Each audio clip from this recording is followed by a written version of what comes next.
Quando pensamos em direitos de autor, a primeira palavra que nos vem à cabeça é restrição, certo? Mas e se, bem no meio dessa lei, existisse uma ferramenta super poderosa para garantir que toda a gente tem acesso à cultura? É isso mesmo. Hoje vamos ver como a lei canadiana pegou nos direitos de autor e os transformou numa chave para o acesso justo à informação. Então, o nosso roteiro para hoje é este.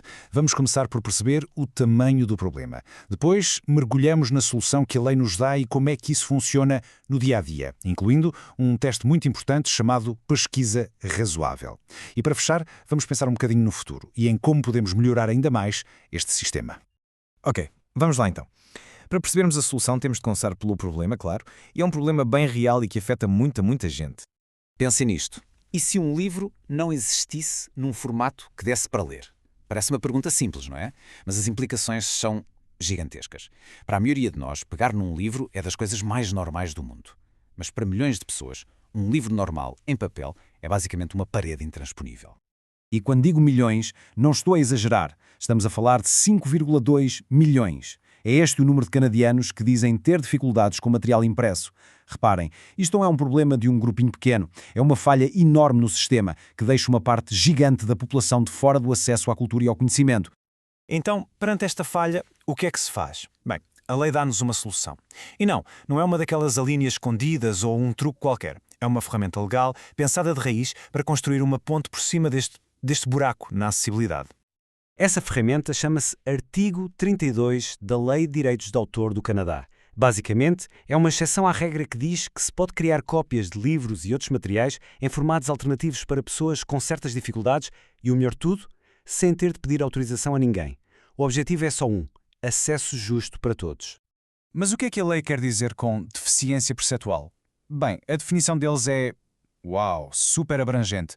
Não estamos a falar só de problemas de visão. Inclui também dificuldades auditivas, não conseguir segurar fisicamente um livro ou até mesmo dificuldades de compreensão.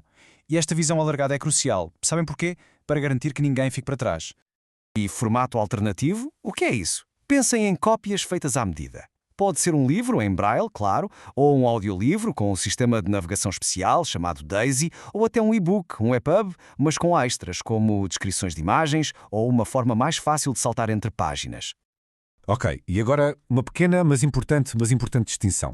A lei canadiana usa dois termos diferentes. Dentro do Canadá, usa-se deficiência perceptual, que é aquele termo super abrangente de que falámos. Mas para partilhar obras com outros países, usa-se um termo mais restrito, deficiência de leitura de impressos.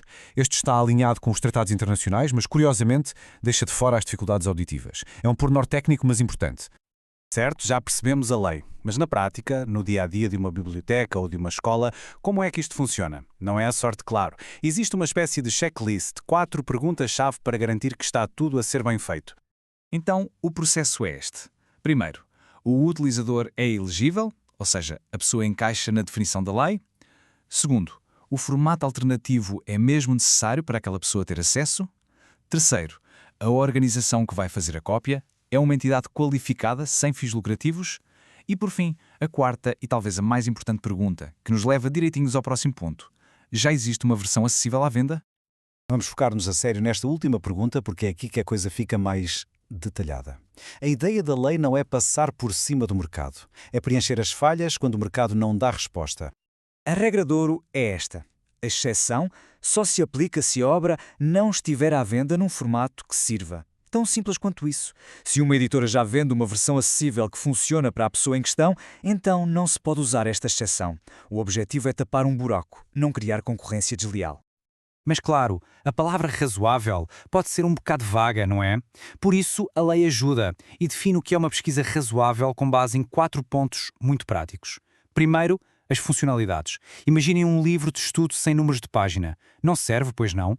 Segundo, o tempo e o preço. Não se pode esperar meses pela cópia ou pagar um balúrdio por ela.